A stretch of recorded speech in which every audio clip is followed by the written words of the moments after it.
Start. So welcome everyone to the latest edition of the webinar series, Dialogue about Women in Mining, Challenges and Opportunities. International Women in Mining and Embellie Advisory have partnered to offer a series of webinars to discuss personal experiences, corporative strategies, and local leadership that promote gender equality in the mining industry. The purpose of this webinar is to gather geographically diverse speakers and audiences, encourage a multidimensional discussion of gender parity, exchange lessons learned, and share replicable successful case studies. Over the past months, we have hosted 3 editions of this webinar series in Spanish, French, and Portuguese with speakers from Peru, Ecuador, Colombia, Canada, Brazil, Madagascar, and others. We are proud to present the 4th edition. This is the English version.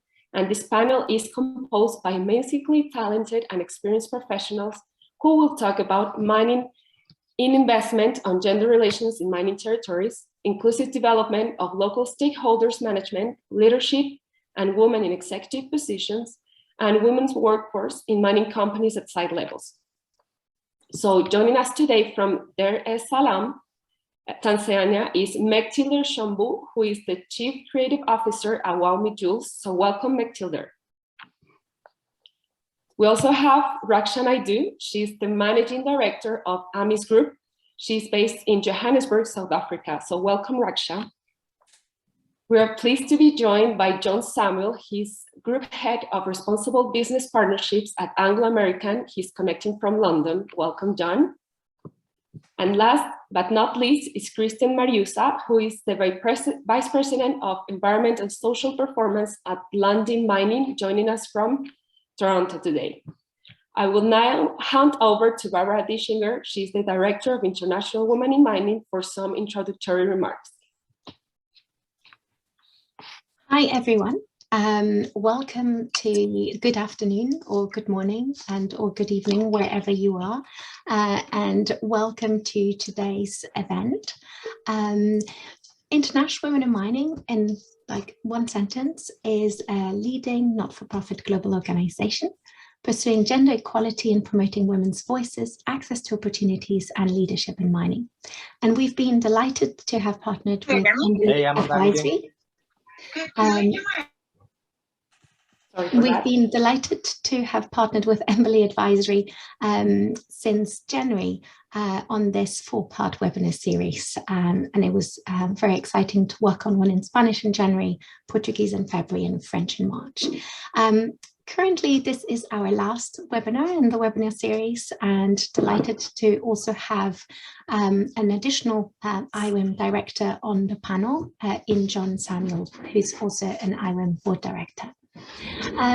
We have actually received interest in a webinar to continue the webinar series in Arabic and Mandarin. So if you know of people who speak these exciting additional languages, do get in touch with us so that we can continue. We have found that this webinar series, doing it in different languages, is a very interesting way to see and hear people from different continents, and realize that although there are differences, there often also is a lot of shared experience and similarities. So without any further ado, I will hand over to Maria Jose Rodriguez so that she can continue moderating the webinar. Thank you. Thank you, Barbara. So before we start the conversation, please do let us know in the chat where you're connecting from. So I would like to start with Jon. So as I said before, Jon is the Group Head of Responsible Business Partnerships in Anglo. His main focus is on ethical value chains and thriving community elements of Anglo Sustainable Mining Plan, including continuing to ramp up their social economic development work, pursuing financing opportunities in the sustainability space, and building on Anglo-American's leadership position in responsible mining standards. Jon engages regularly with investors, customers, unions, and NGOs on responsible mining issues, and is Anglo-American's lead representative in the International Council on Mining Metals.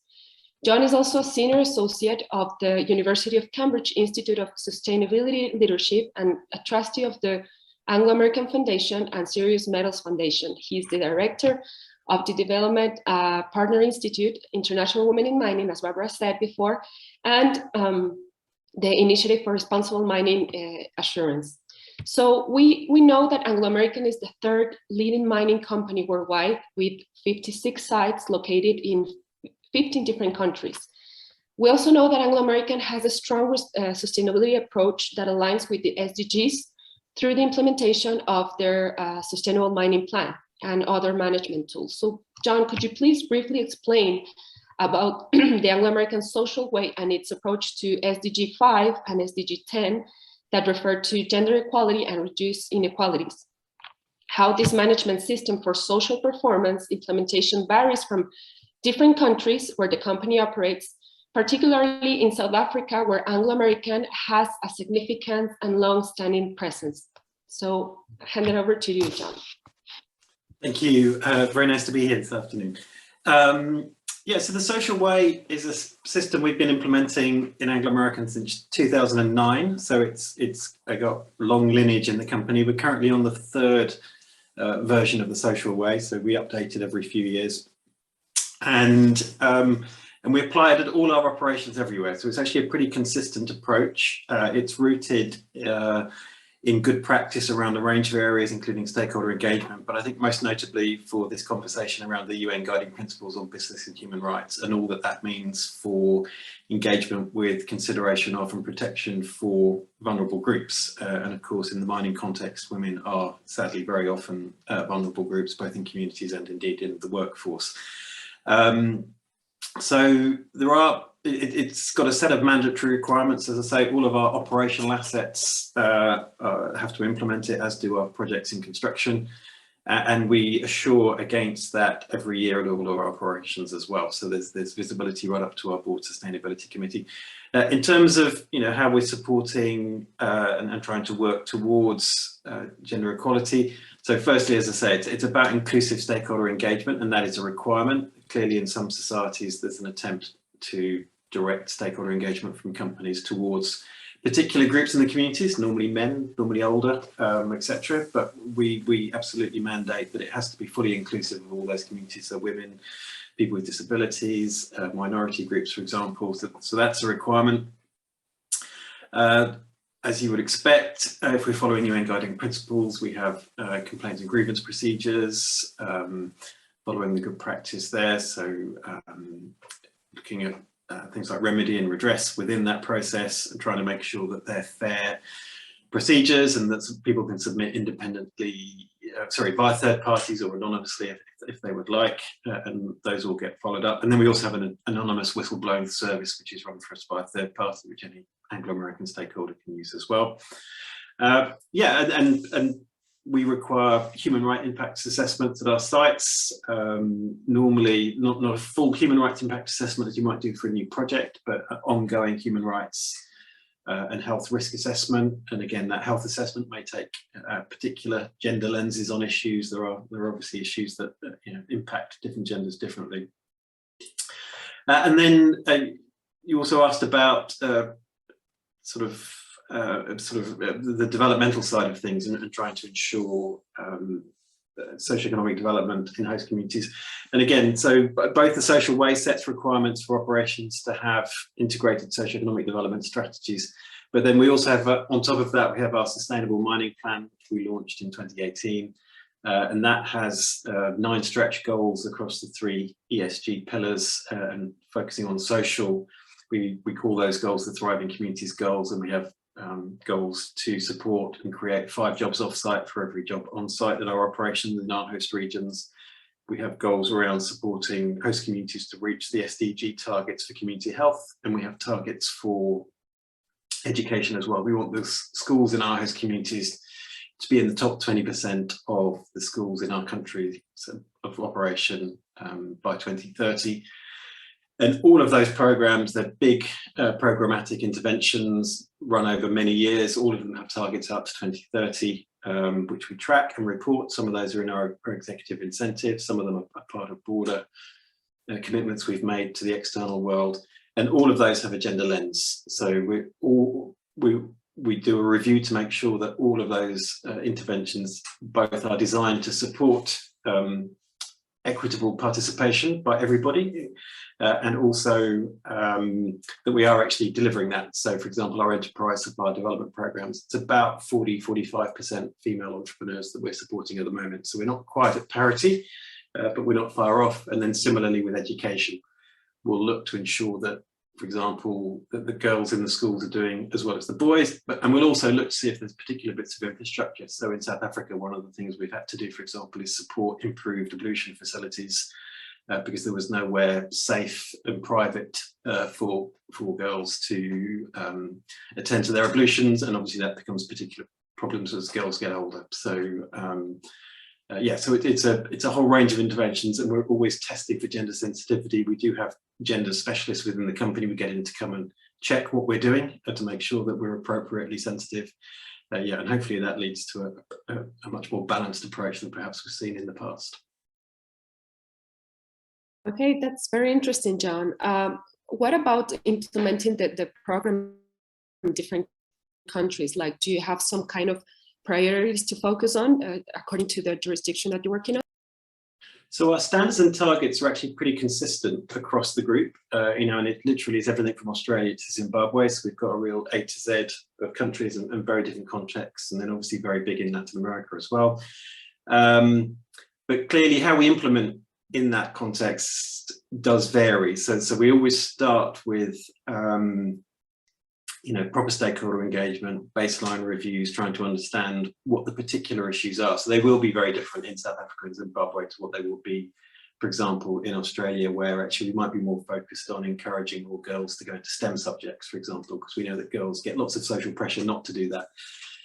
That's probably not the main topic or main issue for us to address in South Africa, where it's actually more addressing the quality of the schools and working with local government, school leadership teams to actually get the schools overall up to a good standard. And then once we've got into that position, then we should be able to start thinking about, well, are girls and boys making sensible choices? Are they making the most of their potential, for example? Yeah, so they're pretty common standards across the group, but we try and make sure we're implementing in the right context wherever we are, responding to particular local needs. And that's particularly acute in health as well, of course, where the health outcomes vary very, very widely across our host countries. All right. Well, thank you, Jon. It's very interesting, the work that you're doing. It's an absolute ongoing relationship as well with local communities that need to be constantly nourished. So and I could say, if anybody's interested in the social way, it's all publicly available online in English, Spanish, and Portuguese as well. So if you go onto the Anglo American website and search for the social way materials, all of the standards and all of the guidance documents are publicly available. Yeah, thanks for sharing that, Jon. So talking about the South African context, I am now curious to know about Raksha's experience of becoming a successful mining executive. So Raksha is a Bachelor of Science graduate and an executive professional with over 18 years of experience in all facets of efficient and effective analytical research, mineral processing and production, process optimization, project management, development and implementation of business strategy, leadership, and general management. Raksha's biggest passion is people. Acting as a mentor and a leader, she's getting involved with different charity initiatives, including setting up a non-profit company called the Girlfriends Group. Currently, Raksha is the managing director at Amis Group, and she has a mentorship passion that propelled her to get involved with Women in Mining South Africa, where she currently serves as deputy chairperson. So welcome again, Raksha. So following Jon's comment on the South African context, I would like to know, what's your story behind becoming a successful businesswoman? What challenges have you faced in a traditionally male-dominated industry, and under the cultural context of South Africa, how easy or difficult was it you to access to a STEM educational degree? So on your hands, Raksha, please be my guest. Sure. Thank you, Maria. I'm really happy to be here. Yeah, so when I started my career many years ago, I was one of 3 females that joined a hydrometallurgical processing plant. It was myself, it was a secretary, and it was a cleaner. And it was extremely weird for me, coming from an environment at university where it was a nice mix of men and women. And it was very difficult and quite awkward, to be honest, in terms of how I navigated myself through that process, because I just constantly felt uncomfortable. I was very fortunate in that the plant manager at the time he was just very kind, and he sort of took me under his wing and helped me navigate through something that I don't think I was necessarily prepared for, because they don't exactly teach you at university that when you get out of this very safe space and you move into this environment, you might be on your own or there aren't any other women around, so you're out of your complete comfort zone. So it was a lot of a learning experience as I navigated through that process.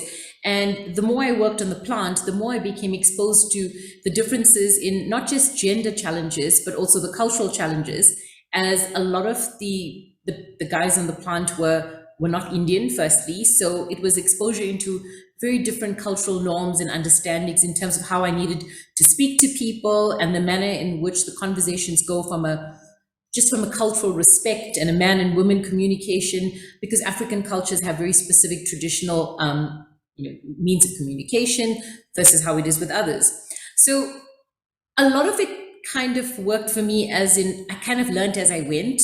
And I had to make many mistakes, rub people up the wrong way sometimes, take offense myself when I felt I was being disrespected, even if necessarily people were not doing so intentionally. So it was a massive eye-opener into what reality of working in this environment was in my country. One of the things I think that helped me the most throughout the early stages of my career was the role that managers and mentors and sponsors effectively played. And I think that that's something that is so undervalued in climbing that corporate ladder. And if it wasn't for the encouragement of mentors and sponsors, I don't think I would have had as many opportunities as I did have. When I eventually left the production environment and I moved into AMIS, I had already had a very different mindset as the young girl that started at university, because I had learned lots of hard lessons. I had developed a very thick skin. I was very confident in myself now because I worked in this very rough environment, which is, again, predominantly male in every sense of the word. So coming into AMIS, I was almost ready to navigate the next stage of my career. And when I was given the opportunity to become managing director, I was effectively told by the CEO then, here's a pair of flippers and go and swim. And there was no guidance. There was no tools given to me. There was not much support around. And it was very much a sink or swim kind of environment. And I figured, okay, I'm definitely going to take this opportunity and I am going to figure it out as I go. And the first time I sat in a boardroom at executive level around a board table, and again, I was one of two females in the room, the other being the HR executive, I was hit with a whole new form of discrimination, because what existed around the boardroom table was a different sort of gender bias as opposed to what I experienced on the plant scale. People still treated me differently. People still weren't comfortable with me being around that table. My voice was always suppressed. I was challenged every time I raised something. I was called emotional on numerous equations. I was even asked by the CEO at the time if it was that time of the month and why I was so passionate about whatever it is that I was arguing about.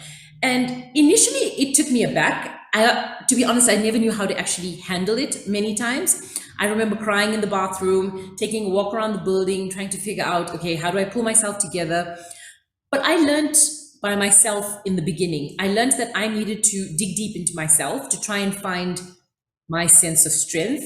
And I knew what I was there for and why I was there. So I began to challenge the norms. I began to stand up against words of discrimination or derogatory comments or even just negative energy. And it became very difficult to do so on my own. And I went out trying to look for, to try and find women that I could identify with that were in similar positions as I was, to try and gain some sort of insight, guidance, and knowledge and those sorts of things. To be very honest, in the beginning, it was very difficult to find. Sometimes we think that there are a lot more women who are going to be receptive to giving guidance and sharing their experiences. Not everyone is nice and kind, and I learned that the hard way. And I had lots of anti-mentors as well, who actually taught me different lessons that I learned, which were invaluable through the journey. But then as the process continued and as I discovered organizations such as WOOW, and I was exposed to women who were more like-minded and there to support and encourage, it made the process a lot easier.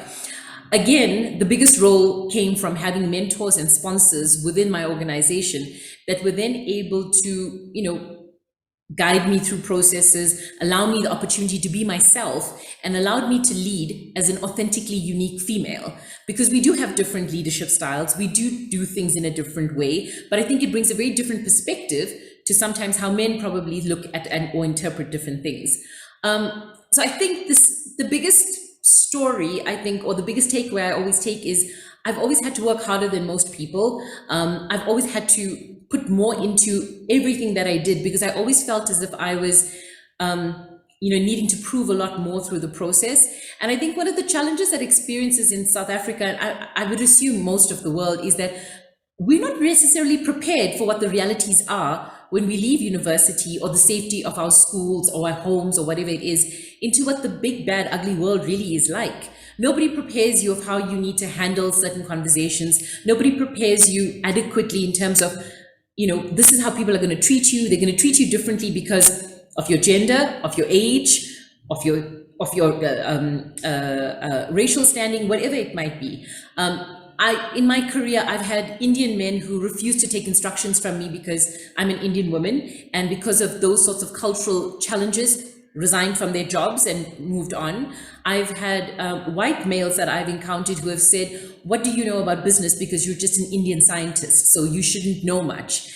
And it becomes very challenging to overcome those negative connotations, it's very demoralizing and demotivating. But for me, I've just had to always dig deep in myself in order to try and, find how do I overcome those, because I needed to stand up for not just me, but for all of the other women around me who necessarily weren't able to do so. So getting involved in organizations like WOOW has been so important, because we try and provide those platforms to try and help women actually find some sort of strength and support, and actually offers the guidance that is needed in order for people to find their own voices, to start empowering themselves as well. So that's sort of been some of the biggest challenges I think that I've experienced.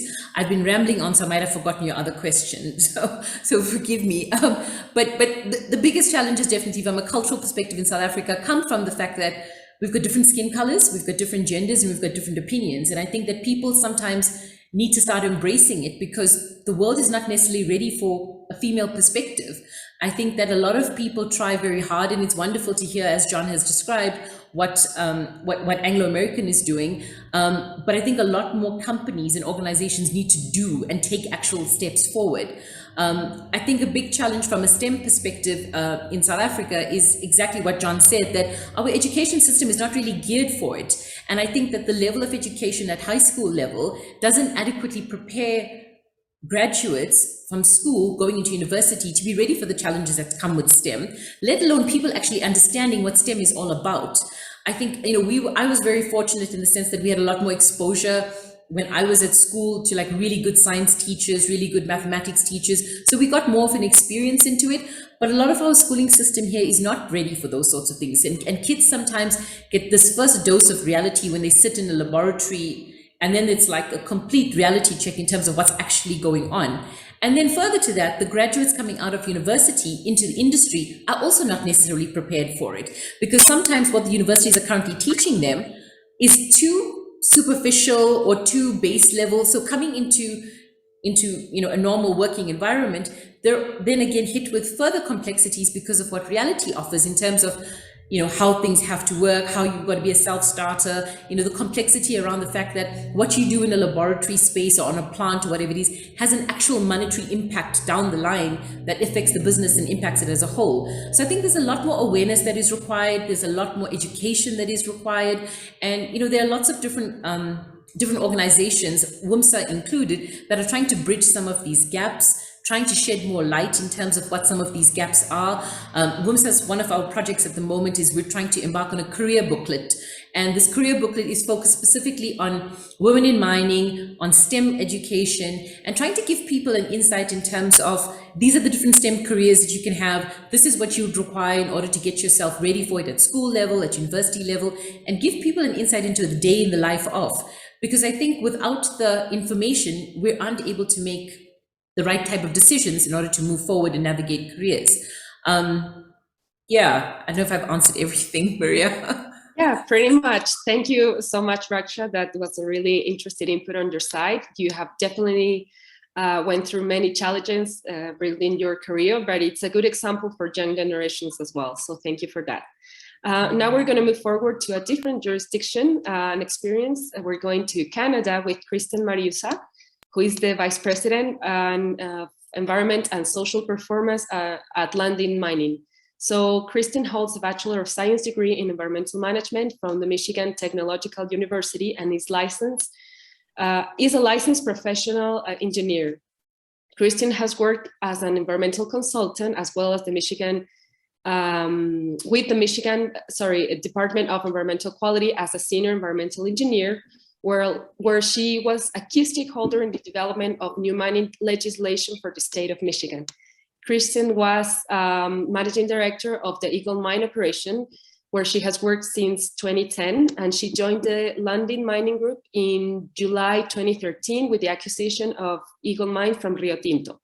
Kristen has more than 10 years of experience in the mining industry, with over 20 years in the area of environmental regulation, permitting, and projects. So we know that Lundin Mining has operations in 5 different countries: Chile, Brazil, USA, Portugal, and Sweden. And Lundin promotes responsible mining, and its social component, the company encourages the work under a voluntary mindset to provide sustainable benefits to local communities nearest to its operations. So across different geographies, the Lundin Foundation provides expertise to work with local stakeholders and generate entrepreneurial initiatives and economic diversification strategies. So in the same context as Raksha, Kristen, I would like to ask, how did you start your mining career? What lessons learned did you take from your personal experience? What improvements and advancements do you identify in the mining industry from a female perspective, considering the different operations that you manage? So up to you, Kristen. Thank you. Okay, thank you. And thanks for having me. This has been really interesting so far. I'm actually from a family of many generations of mining. And so early on, when I was a university student, I worked at a mine. I was a production truck driver. And so that was my first introduction to mining. And I would say early on at that time, my goal as a female, and definitely surrounded by many men, was to just fit in. And so I did what I had to do to just fit in and be one of the guys.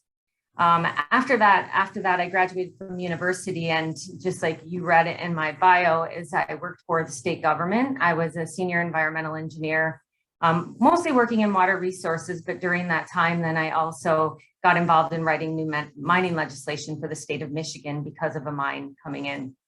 And, during that time, just being in an engineering background, the university I went to was 75% male. And then I went into an industry, water resources, that also was predominantly men. And so then when I left that job after almost 10 years, and I decided to be a mom and stay home. So I stayed home for 3 years with my children. And then Eagle Mine in Michigan was looking for an environmental manager. So I went into the mining industry full time, and again, surrounded by men. And one of the things that I don't think I really realized, just because my whole career and even my schooling was predominantly men, I didn't realize how few women were around. And, while I was at Eagle, I got an opportunity to see some of our other operations. And it really struck me, especially when I was at our operation in Sweden and visiting other mine sites in Sweden, how many women there were. And there was a lot of women, not just in administrative roles, but about women in the operations. And so that's kind of when it really opened my eyes to, wow, we're really male dominated. And that's been my career, and that's what I've been surrounded by. And I'd say throughout that time, one of the things I struggled with as an engineer, whether it be with the state of Michigan or in the mining industry, was having credibility with the people in the room. And so I did get my professional license, and I made sure that was always behind my name, because having that PE behind my name is what gave me credibility. And so that was really important to me. And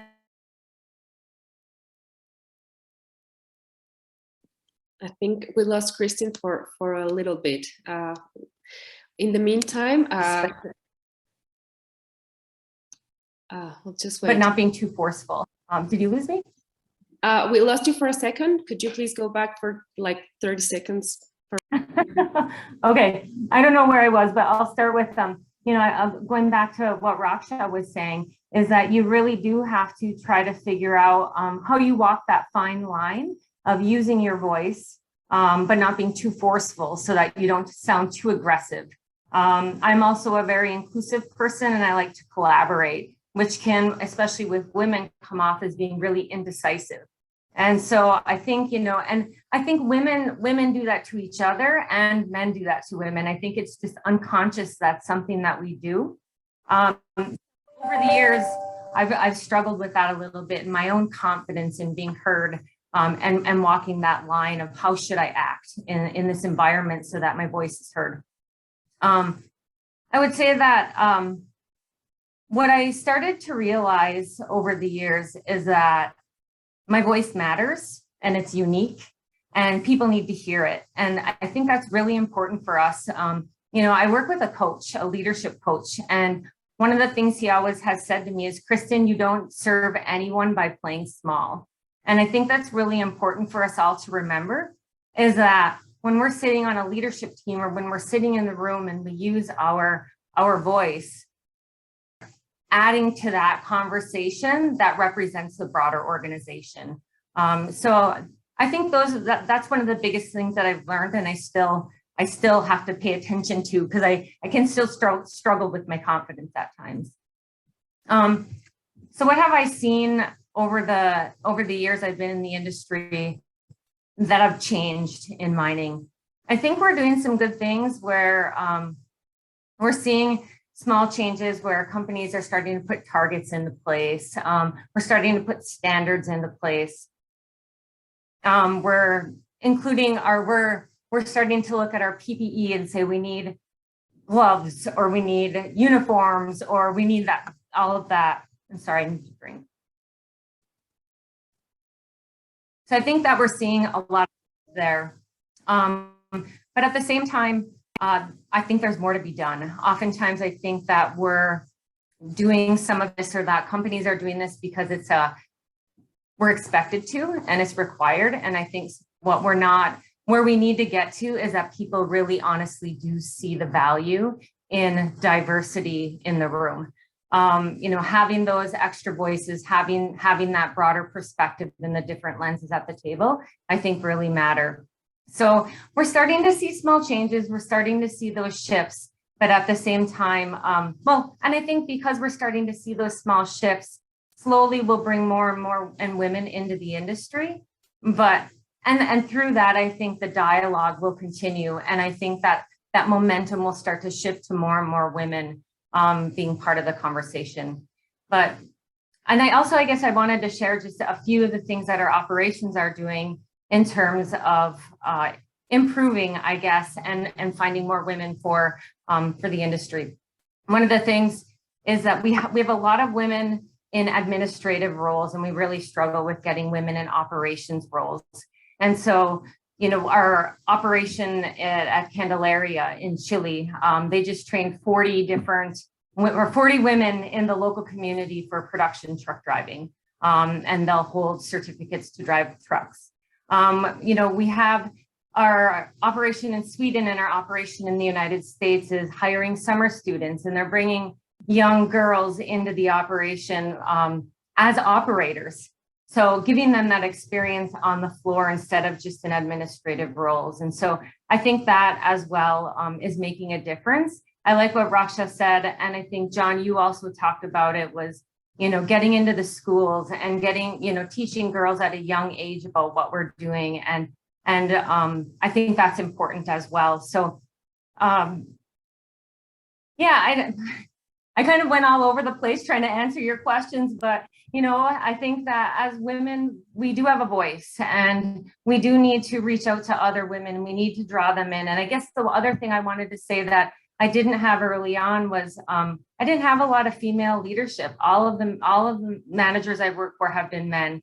I didn't have that mentorship, and someone, or a female role model to look up to.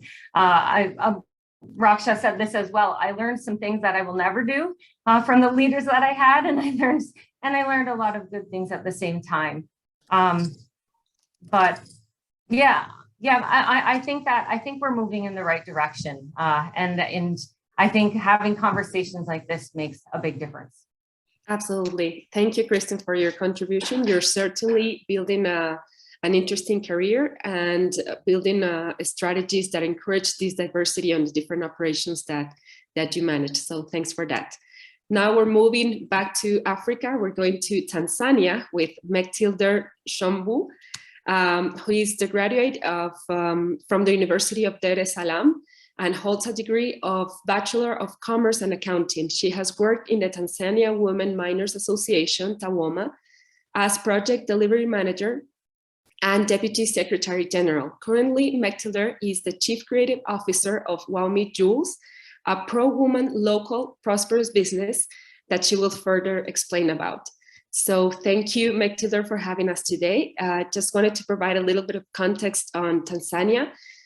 This is a country that has experienced sustained economic growth over the last 20 years and transitioned from being a low income to a lower middle income status in July 2020. Between 2007 and 2018, the national poverty rate fell from 34 to 26%, and extreme poverty rate dropped from 12 to 8%. So Tanzania has a development vision by 2025 that it aims to achieve a middle income status by enhancing gender equality in its social, economic, and political dimensions. However, gender-based violence remains a serious concern in the country. So recently, the World Bank released 2 reports this year. One is the Tanzania Gender Assessment, and the other one is the Gender-Based Violence Assessment.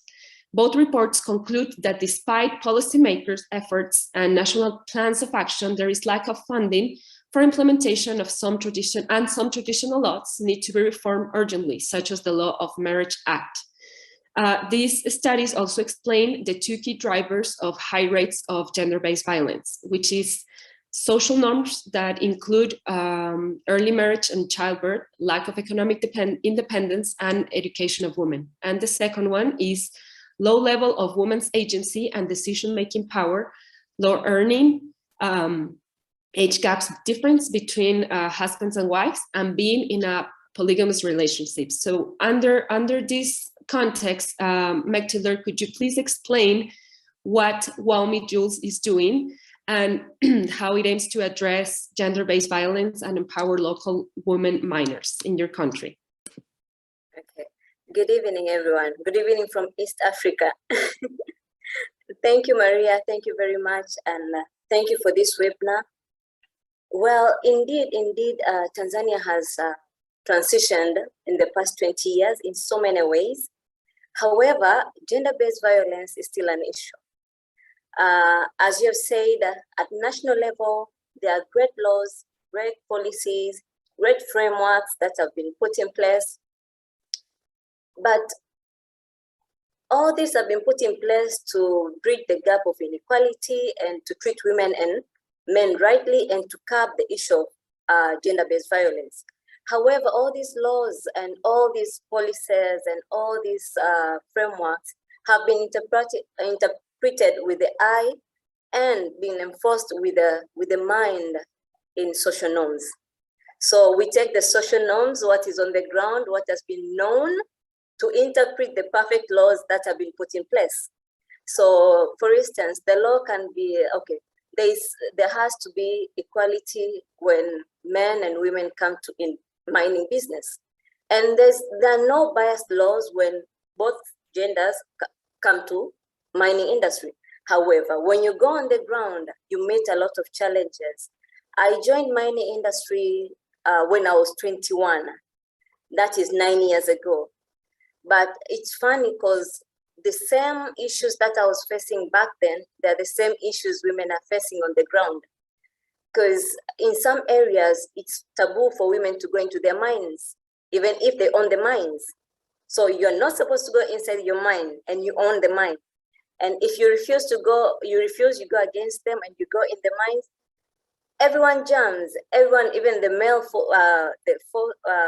male counterparts who are in the workforce, they leave your mine and you're there with no workers, with no one to help you mine. So you stay there with your mine. So there are cases like those, but the issue has been how the norm, how the tradition interpret these things. And you can find when the government is all working, okay, there is a law put in place whereby if you marry, if you found marrying a young girl below 18, or you have taken a girl from school and this person, the girl child has been married, there is a fine, there is a sentence, 30 years sentence. But again, this is the government. But imagine you are in a community, you are in a village, and a relative has gone out there and, let's say, impregnated a young girl. And unfortunately, he's supposed to marry the young girl. Would you report so that the relative is taken to jail for 30 years? So there's a lot of controversy between the law and the norms on the ground. So that's where we are up to. But again, the reality is often the norms are exacerbating the gender-based violence and the inequity that we see on the ground. Last year and early this year, I happened to do a fact-finding survey thanks to Global Initiative Against Transnational Organized Crimes. So it was just a small fact-finding project where we went to, we sampled two major mining areas in Tanzania, Geita and Shinyanga. That's where most of the gold come from and the diamond in Tanzania come from. So this project really, really opened my eyes to have a glimpse of what really caused GBV and inequality at large, and why is it flourishing in mining areas for that matter. Because we had data that there is GBV, there is inequality in the country, but we didn't have specific data on how these the inequality and GBV is in the mining sector. That's why we had to do the sample space on and fact-finding project on these mining areas. So it was funny because there are many factors. There are very many factors. Unfortunately, there are many forms of gender-based violence in mining areas. But apart from all that, when you sum it up all, it goes to economic gender-based violence. I'll give you an example. Okay, we interviewed one of the women down there, and we were like, do you know if someone just touches you in a manner which is not appropriate, that is forbidden, that is it's a gender-based violence? They're like, no, how can you say that? It's normal. It's normal. How can you work with men and you say if someone touches you inappropriately, it's something big? And when you tell them, do you know, okay, let's say for rape cases don't just happen. It starts in small actions that you allow. They're like, no, it's normal here. I've been in the mine for 70 years, since when I was 16, and this is normal. And that's when my eyes opened. I was like, there is something bigger than meets the eye. And again, we go back to, we asked, what's the reason? Why is it going on? Why? They were like, if I don't adhere, how will I get my livelihood? I'm the breadwinner for my family. What will I do? So from there, I personally sum it up. It's more of economic gender-based violence. If these women, if these women in mining had proper means to get their livelihood economically, maybe we could have seen a lesser gap in inequality, a lesser gap in gender-based violence, a lesser gap in all those things that we're talking about now. So I ended up summing all those into one category, the major point being economic gender-based violence. And why did I sum it that way is because I graduated in accounting, but I had passion for mining. I couldn't go back to university to start mining another 4 years after my 3 years. So I decided to pack my things. I went up country to the mining area. So I searched where the mining sites. I went in mining areas. Just like that, I was like, I'll go on the ground, I'll learn from them. So they were accommodative when they thought I was a university student trying to write a proposal. But later on, when they noticed that I wanted to buy a bit of gold, I wanted to buy a bit of gemstone, that's when things shifted. I was now an enemy. They bring you something which is very different. They tell you this is okay. At one point, I had fed miners in the camp. I bought food, I bought explosives, I bought all those. So they did the mining, they got the gold ore. We went to the crushing site, we crushed everything, and then the gold came out. We were measuring the gold, and the men came. Most of them, they were Maasai, tall, giant, and they're like, no, you're not taking that gold. I was like, but I spent 1 month paying for this, feeding these people, and borrowing money from my family. Why? So that is what I went through in 2013, 2014. But again, this January and last December, found the same thing is still happening to women in mining sites, in mining communities. So to sum it up, it's something that has been going on just because of the social norms. But again, the change has to be done on the grassroots level, because you go up their laws, but enforcement is when there's an issue. The local government have the laws, but you find the issues are happening at the family level. People are covering family members, and these issues are within the family, within the community. If one reports, how would the community look at her? So people just keep quiet and let it go. For my case, it was a bit different because I come from a different region. So there is, you just go and do business in those areas. So it's something like that. However, after discovering that and after working with Women Miners Association, and then here coming to have WOOW, we have dedicated to facilitate training, awareness creation for better opportunities for women in mining, because the main source is for better opportunity. These women don't have better opportunity to sell their gemstones. They mine, but they can't take them to town. They sell to the fellow men in the site. They get lower prices. So the cycle keeps on repeating itself just like that. So what we have come about to do was to create awareness concerning available opportunities for women in mining. And at some point we did it, okay, at some point while we're doing that, we keep on training them or creating aware to them, like what is GBV, what is inequality, what are those things, just to chip in knowledge bit by bit, bit by bit. But also what we do, we buy women mined gemstones at premium. When we go to a mine, we first buy women mined gemstones.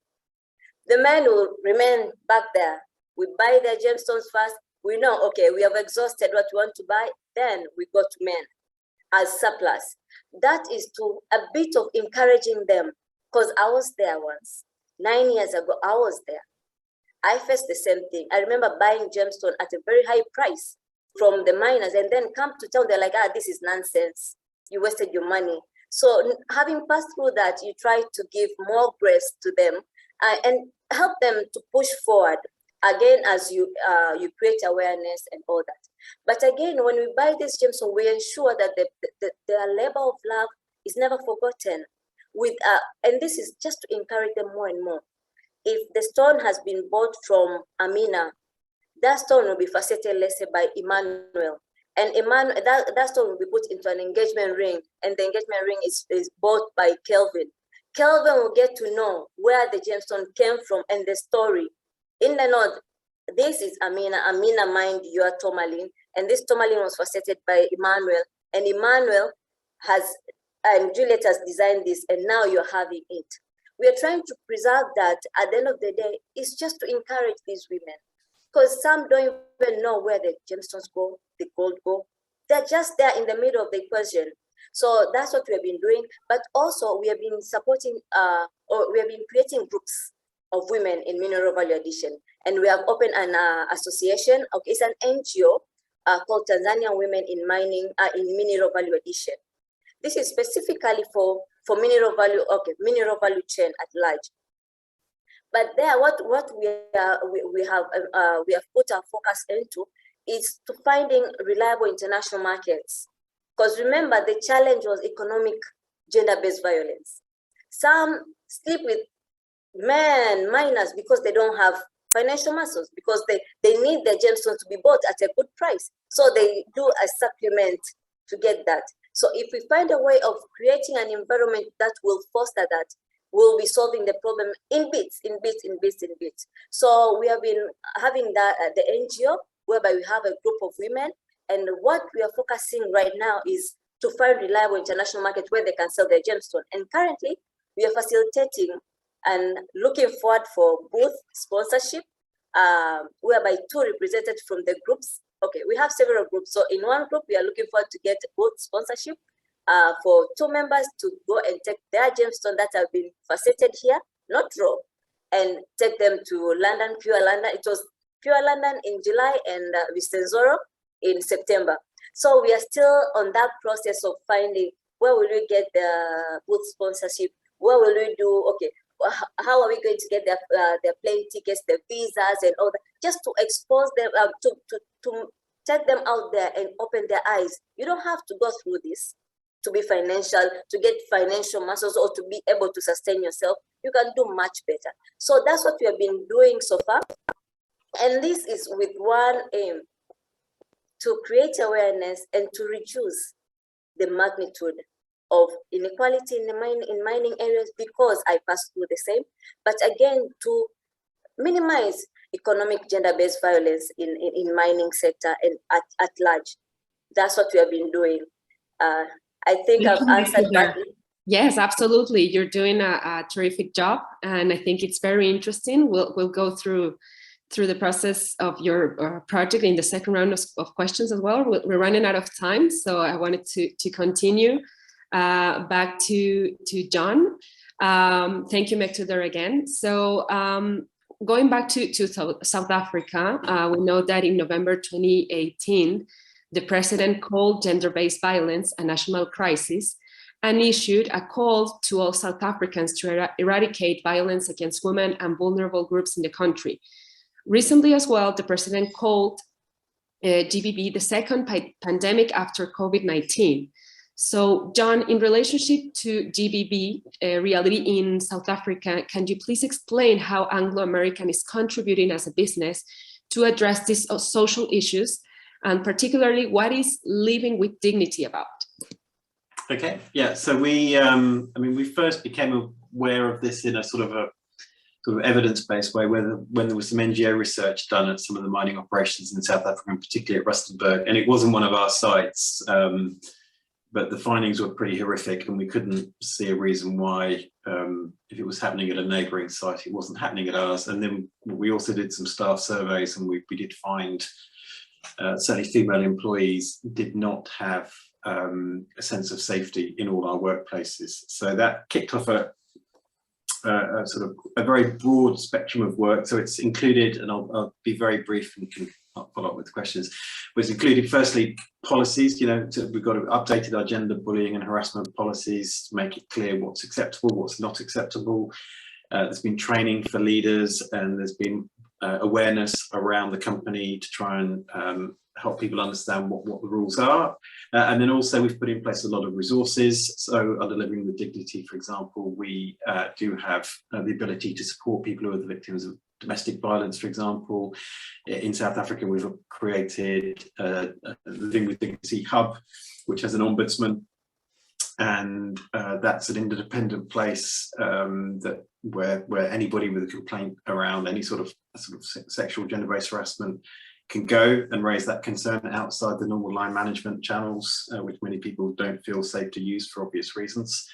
And then we're also trying to make sure that there's a supportive community environment as well. I mean, this is in our operations principally because it's in the places where we operate. So we're trying to tackle that too. So we're supporting things like women's refuges, but also women's support services around the communities where we operate. And the link with the pandemic was actually quite notable. There was a very big increase in gender-based violence during the pandemic.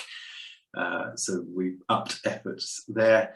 And then finally, we try and make sure that these things are mainstreamed into our program. So for example, in schools, we are planning to start addressing gender roles and teaching both boys and girls, what are acceptable behaviours in the classroom and in life more broadly. And so we're trying to attack it from many angles with many different partners, not something we can do on our own.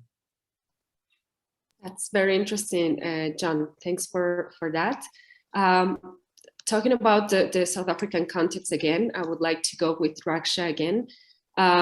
So Raksha, as a mining woman, how do you see GBB impact the mining sector, and how WIMSA is contributing to tackle these issues and other social issues that women may regularly face in the South African mining culture? Okay, I'm not an expert in this at all, and I'm probably one of the fortunate people who haven't experienced it myself, but I hear lots of stories all the time. Like Jon mentioned, there's so many platforms that companies do create, but the reality on the ground is a lot of people are not talking about this. There are lots of people who experience it, and they're just far too scared to step forward and say something, for fear of losing their jobs, for fear of not being taken seriously, or for fear of just being further abused as well. We've had many stories come out from different colleagues or friends or people that have come forward at WIMSA who tell some very scary things in terms of what actually goes on underground, what happens in dark corners, in cages going underground. The facilities are just not well equipped to accommodate women. And like Jon had mentioned, in terms of setting up change facilities or ablution facilities specifically for women, those are like almost basics that mining houses and mining companies need to start putting in place, just to start creating even smaller steps forward to making people feel safe. And I think a lot of people have also been told, almost when they report certain cases, it's been brushed off, or it's been, the situation is recorded, but nothing's done about it. No investigations are done, or, there's just no action. So people don't feel like anything's ever going to happen. And then most times as well, women are faced with that choice of, do I stay and put up with it? Do I leave? But then where do I find other employment? And like Mecktilder mentioned, a lot of women end up staying and enduring it because they need to put food on the table for their families. And it's just so unfortunate that these environments are just not safe, and also just not safe enough for women to talk about these things. And I think one of the roles that WIMSA plays in this type of scenario is we try and offer a sense of support to people. We try and offer that shoulder for people to come and speak about their situations very freely. Unfortunately, there are only so many things that we can do. We try to direct people to the right channels to try and take things further. But WIMSA has now become actively involved, with the Minerals Council in South Africa. We take part in various different other discussions that occur at different organizations. And I think it's a collective voice that needs to be created, and it's a journey that we all need to walk. It's definitely not going to happen overnight, and I think it's a lot of active steps that not just one mining house needs to take, but many of them need to take before action is actually seen. And the problem with gender-based violence in South Africa particularly is that it's not just a mining issue. It's spread across various industries for a variety of different reasons, and we've just got a far bigger problem than I think most of us know how to handle or how to deal with. So talking about it and trying to empower women to be able to say no or try and advocate for themselves is steps that we all have to take, but we're still a long way away from trying to fix the problem. Yeah, absolutely. Well, thank you, Raksha. I had a little connection problem. I don't know if you can all hear me now. But I'll just, yeah, okay. Well, thank you, Raksha, again. I would like to move forward with Kristen now again. I would like to ask Kristen, from your personal experience, what cultural aspects, now we've been talking about gender-based violence, economic endeavors that women face daily in the mining industry. What do you consider that affects positively and negatively to develop and enrich a mining career as a woman? How inclusion and diversity, as Jon mentioned before, play an important role in your work? Okay, thanks. I seem to be having an internet connection difficulty as well, so hopefully I stay with you. in some of the discussion that I'm listening to, we don't operate in the jurisdictions where we're operating. I think our challenges might be a little different, being in Portugal and Sweden, the US, and then in Latin America.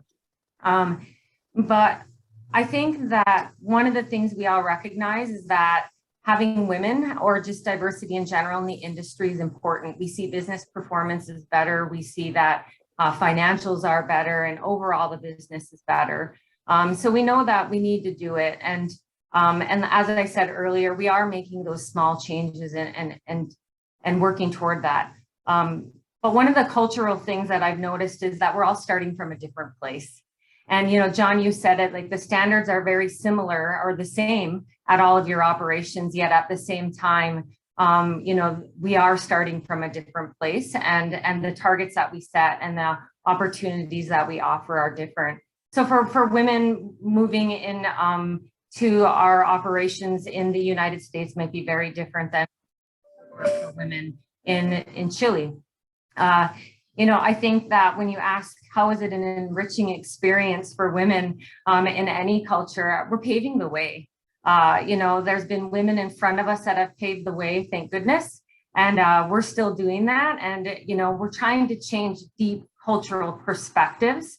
And that's not an easy thing to do. And it's not going to happen overnight. And I think that having us all here, having conversations like this, and they're very different, our experiences and what we're doing, they all matter, and they're going to move us slowly in the direction that we need to go.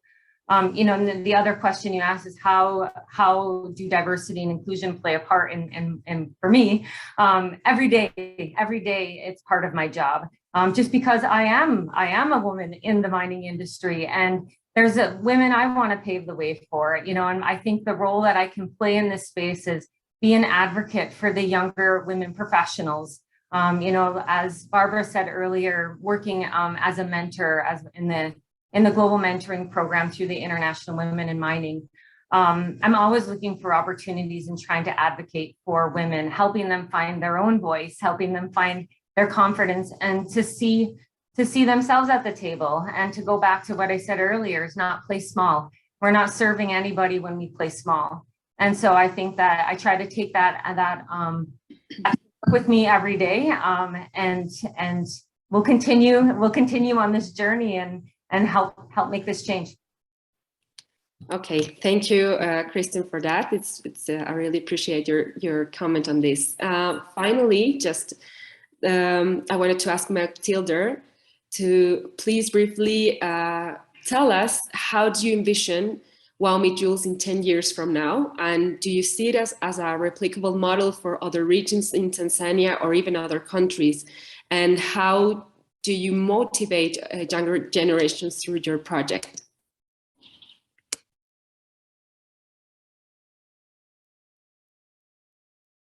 Could you please unmute yourself? We can't hear you. There you go. Well, WOOW Meet started as an inspiration from the beginning, to act as inspiration, and it's a story of a young girl, 21 years old, who ventured into mining and later co-founded the WOOW Meet. This was to show an African youth it is possible.